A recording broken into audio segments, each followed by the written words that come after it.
So I'm at 162 for the year so far. I'm hoping to make really good use of SSR time at school to make sure that I, get all the way to 200. On an unrelated note, I did do a number of book talks for the books in this list, and you'll find links to those book talks in the description for the video. Or if you're watching this from thebooksupplier.com, then you will find it below the video. The first book I read this month was Eruption by Roland Smith, which is the third in the Stormrunner series. I think I picked this one up at the Scholastic Warehouse sale last year, and I finally got around to it. Then I read The Diviners by Le Bray, which was intense, and took me longer to read than I would have liked, but to be fair, it's long. Look at the book cover slide for that. And it was difficult to keep track of the characters. I really want to do a video just about how the characters are connected to help me sort this out in my mind, or perhaps help me sort it out on my whiteboard. And then I read The Kill Order by James Dashner, which is a prequel to the Maze Runner trilogy. Then Butter by Aaron J. Lange, and I haven't forgotten that I said I was going to do a project with this one. I just haven't gotten to it yet. It'll be up by the end of the year, I promise.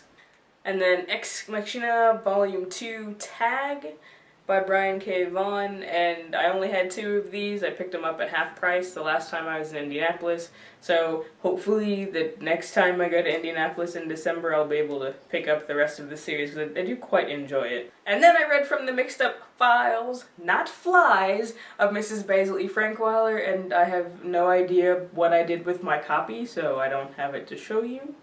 And then I read Even Adam by Michael Grant and Catherine Applegate.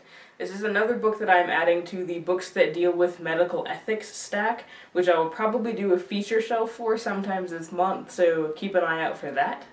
And then The Art of Epic Mickey by Austin Grossman. I borrowed this one from the library and I don't have it.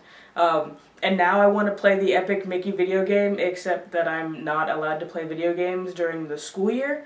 So guess what I'll be doing this summer after I finish my book a day.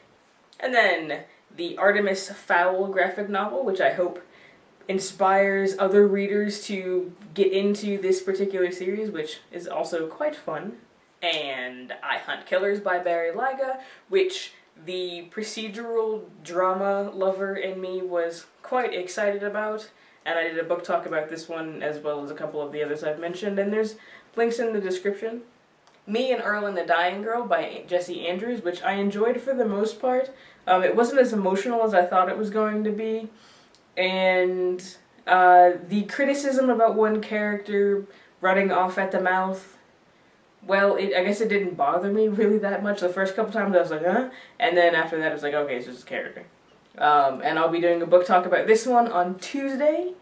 And finally, Rikers High by Paul Volponi, which was recommended to me by the librarian at my school, and she said that everything in the book actually happened, although it happened to a number of different juveniles who were incarcerated at Rikers, and the stories were reappropriated and put all on one character. It was an interesting read, and I can think of a few of my students who might be interested in this particular story. So those were my October reads. If you've read any of these and you'd like to talk about them, or you would like to request your very own feature shelf video, leave me a comment on YouTube, Facebook, Twitter, or Google+. Or if you're not a social networker, then you can use the contact page at thebooksupplier.com. That's it for me today. I am the Supplier, wishing you happy reading. Don't forget to be awesome.